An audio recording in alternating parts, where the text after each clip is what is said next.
দুলাভাই আমার রুমে আসলো, আইসা আমার সাথে কথা বলতেছে, এই হাতে ধরে শয়তানি করতেছে, ই করতেছে। এরকম করতে করতে দেখা যায় দুলাভাই আমার সাথে জোর জবরদস্তি ট্রাই করতেছে, খুব জোর জবরদস্তি ভাবে।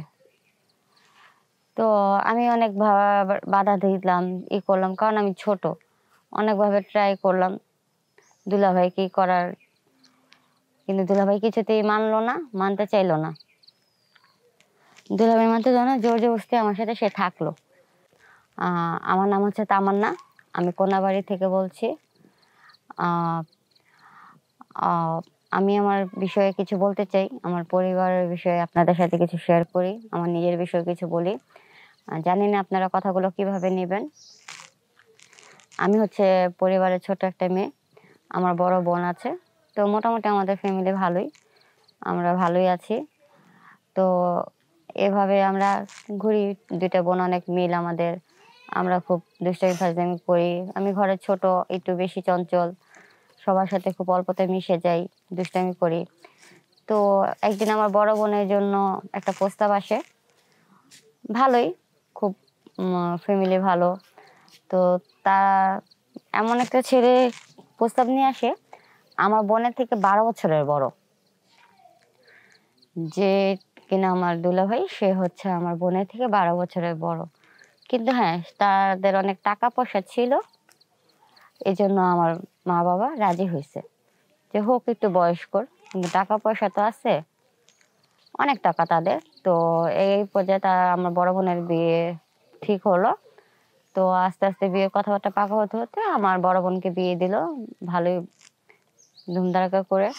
পরে এরকম আমাদের দুলাভাইয়ের ফ্যামিলির সাথে আমাদের ফ্যামিলি অনেক ঘনিষ্ঠতা, আমাদের এইভাবে এমন একটা মিল হয়েছে, দুইটা ফ্যামিলি মনে হয় এক ফ্যামিলি। তো যাই হোক, আমরা সবাই, দুলাভাই আমাকে ছোট দেখছে যখন আমার বোনের বিয়ে হয়, কারণ আমি আমার আমি আমার বোনের থেকে অনেক ছোট, দুলাভাই আমাকে ছোট দেখছে। তো এই জন্য আমি আমার দুলাভাইয়ের সাথে দুষ্টামি করি, দুলাভাইয়ের সাথে অনেক দুষ্টামি ফাজলামি করি, কথাবার্তা বলি, কারণ আমি আগে ছোট থেকে খুব চঞ্চল। তো এরকম আমরা সবাই ঘুরতে যাই, মজা করি, আনন্দ করি, এরকম। তো আমি যখন প্রাইভেটে যাই, আমার যখন পড়াশোনার একটু থাকে, তখন দেখা যায় বাইরে কোথাও গেলে ফ্যামিলির মানুষ আমাকে বাসায় রেখে যায়। প্রায় সময় আমাকে দেখা যেত, আমি যেতে পারতাম না, বাসায় থাকতাম, দুলাভাইও অনেক সময় থাকতো। এরকম আমার ফ্যামিলির মানুষ বাইরে গেল বা একদিন মার্কেটে গেল, তো আমি যে কোনো কারণে যেতে পারিনি, পড়া ছিল।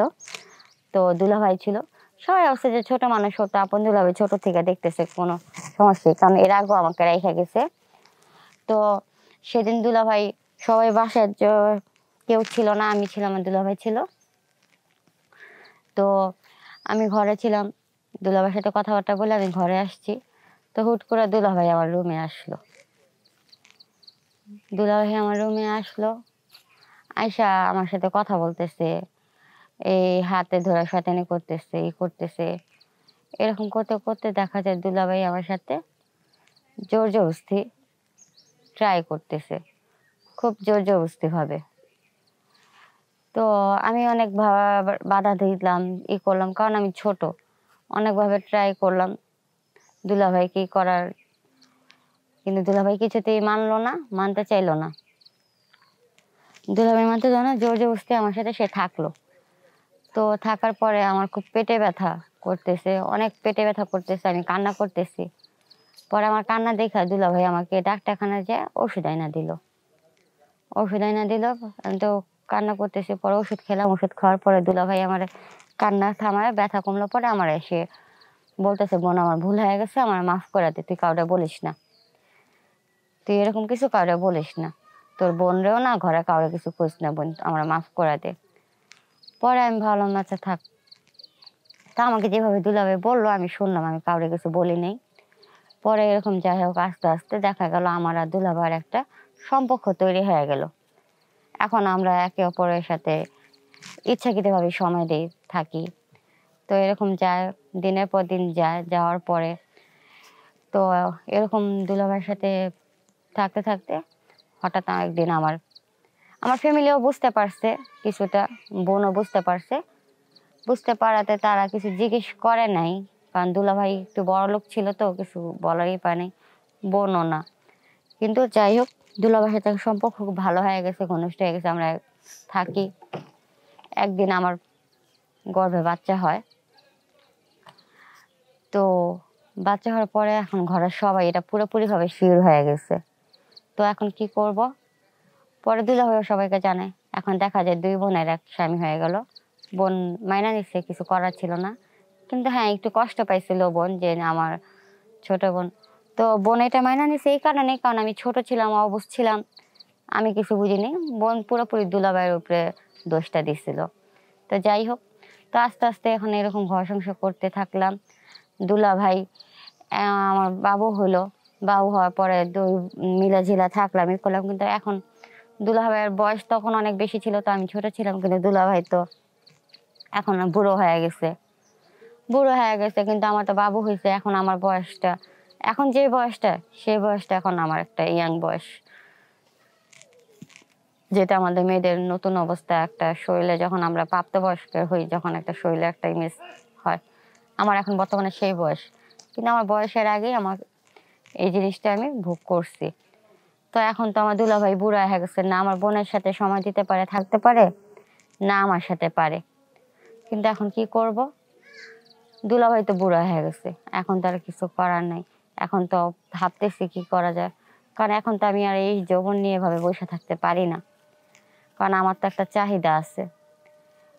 তো দুলাভাইয়ের এই বুড়োর কারণে বোনও চুপ, আমিও চুপ। কিন্তু বোন চুপ হয়ে থাকলে কিন্তু আমাদের কিছু করে নাকি, যেহেতু বুড়ো হয়ে গেছে, তো আমার অন্য কিছু ভাবতে হইব। তো আমি ডিসিশন নিলাম, বাচ্চা হয়েছে তো কি হয়েছে, আমি কি আমার শখ পূরণ করতে পারি না? আমি কি অন্য কোথাও সুখে থাকতে পারি না? তাই আমি ভাবলাম যে অন্য কোথাও সুখে থাকি, বাচ্চা হয়েছে তো কিছু, ফ্যামিলির সাথে আসি। এখন আমি চেষ্টা করতেছি অন্যদিকে। তো কথা এটাই, যে অল্প বয়সে দুলাভাইয়ের সাথে সম্পর্ক করছি, বুঝতে পারিনি, একটা বাচ্চার মা হয়ে গেছি। এখন সে তো আমাদের বয়স অনেক বড় ছিল, কিন্তু আমি এটা বুঝতে পারি নাই। এখন তো সে বুড়ো হয়ে গেছে, কিন্তু আমি তো ইয়াং রয়ে গেছি, আমার শরীরে যৌবনটা তো রয়ে গেছে, আমার তো শরীরে শখটা রয়েছে। এটা এখন আমি কিভাবে করি? যার কারণে এখন আমার আবার দ্বিতীয় কোনো স্টেপ নেওয়ার চিন্তা ভাবনা করতে হইতেছে।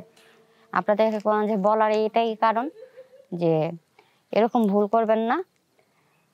তো এটাই ছিল, বাকি আপনারা বুঝে নিন। আল্লাহ হাফেজ।